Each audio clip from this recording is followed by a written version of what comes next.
Okay, we are on top of the fortress of Masada, and we are looking east across the Dead Sea. And across the Dead Sea, that is the site of Sodom and Gomorrah. It is the lowest place on earth, 1,400 feet below sea level.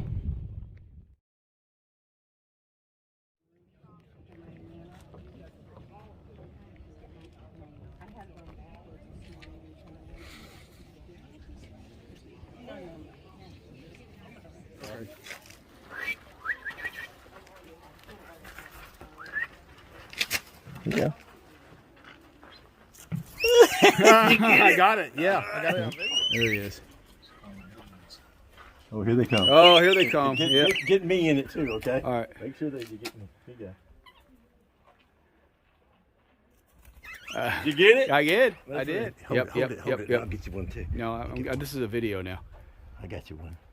I'll get some pictures as well. Golly, that's incredible. Wow. Maybe I want to get a little closer to them. Yeah, they are not scared. That is amazing. Oh, sorry. Let me get a close up of them here.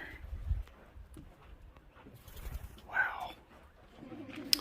This is the entrance to a part of Herod's palace. If you remember, Herod was half Jewish, but he was also half Roman, and he was very committed to showing his Roman overlords just how Roman he was. And so he had Roman baths on the top of Masada, which is amazing because to have Roman baths, you have to have a lot of water, and there's no water on the top of Masada. So they had to get these from cisterns, and he probably had slaves who brought the water up.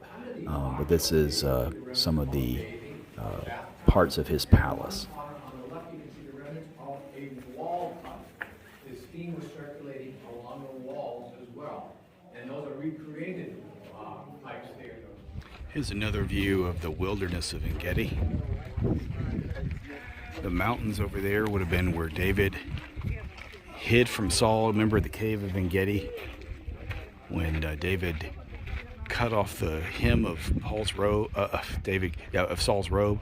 That's somewhere in that mountain range is where that happened.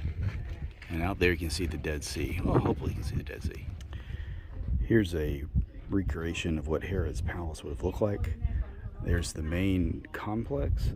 These are called the hanging palaces. You can see them. And this is where Herod could come and be by himself. Herod was notoriously paranoid, although not without good reason. You know the old saying, you're not paranoid if they're really out to get you. They really were out to get him. But he would come to these hanging palaces just to be by himself where no one could get to him. Okay, down there you can see one of the remains of one of the Roman encampments. They had multiple encampments around Masada to keep anyone from escaping. This is one of them. It's amazing this is still here 2,000 years later.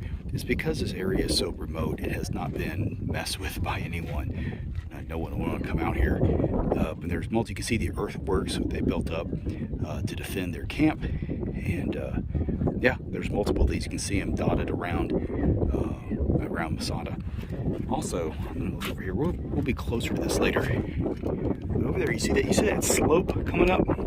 That is the remains of the ramp the Romans built to breach the walls of Masada. It's right down. I'm going to zoom in on it. Right down there. This is one of the cisterns in Masada. Remember, if you have a city, or in this case, a fortress, you got to have certain things. Be up on a hill, check. Walls, check. And water, check. So the rainy season in Judea is like November through February, and so when it rained, the water would collect in these cisterns, and they would use that water for the rest of the year. Here's a picture of the synagogue. The rebels built this. This was probably a stable in Herod's day, but the rebels converted it to a synagogue. And we're going to see it in here.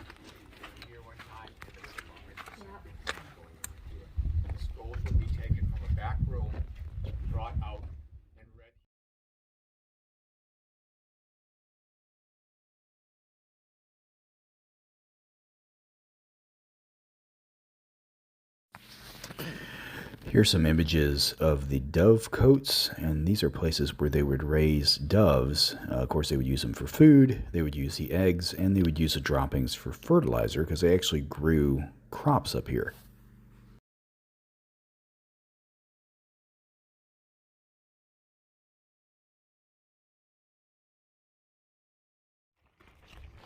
Here's the remains of the ramp, the siege towers, the ramp leading up to Masada where the Romans broke through the wall.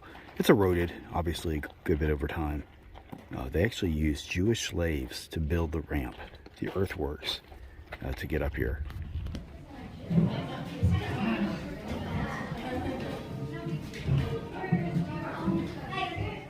And they would have a mikvah.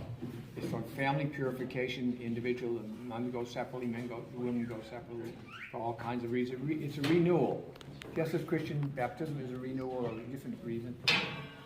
And so, but how they do it today is they catch rainwater and then they mix it with standing water from the fountains of running water, but a portion of it must be from the heavens or from a stream or whatever. And so there's a ritual bath for guests at Herod's guest house here that were devout. And then you would come from there, you could go into this corridor, and then to a bathroom over here, where there was a bathtub and a shower. And look here now at the mosaic floor. And that strange, that primitive structure there, plunked right down on top of the beautiful floor. That tells us that this corridor was used as a housing unit by the rebels.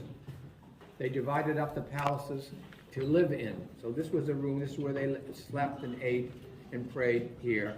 And they needed a stove, so that was where they cooked their food. Plunked right down on top of Herod's beautiful mosaic. The white stone is the most common stone in the country, the limestone. The red stone comes from the mountains of Edom, and iron ore. And then the black stone, of course, comes from the Galilee, the basalt stone, the black basalt stone that we saw everywhere in Tiberias in the Sea of Galilee area. So you have ritual bath, corridor, over here, bathtub. This was a shower. Someone would pour water through there, and it would fall on the person sitting there. So there's your shower. Okay, now we are in the museum leading to the caves of Qumran. So Qumran is where they discovered a community of a group of, they're basically like Jewish monks. They were called the Essenes, and they lived in isolation to avoid the temptations of a corrupted world. There is some speculation that John the Baptist may have had some connection to this group because, as you'll see some of the pictures, they very much emphasize this ritual cleansing bath that was kind of similar to baptism. So one of the significance of the discovery of Qumran and the Dead Sea Scrolls, the community there hid a bunch of their writings, including scriptures, to keep the Romans from getting a hold of them. And so they hid them in these caves. And when they were discovered, they were the oldest known documents of the particularly the Old Testament. And in a lot of biblical scholarship in the early 20th century, late 19th century, there was an assumption that because we didn't have old copies of the Old Testament, that what we had been changed so much by scribes that it wasn't really what was originally written. It wasn't really reliable. But when they found these scriptures in the Dead Sea Scrolls, they were much older than what we had previously, and they matched pretty much what we have, what we had. And so the significance of it, one of the significances of it, was that we know it showed that the Bible, especially the Old Testament, is trustworthy.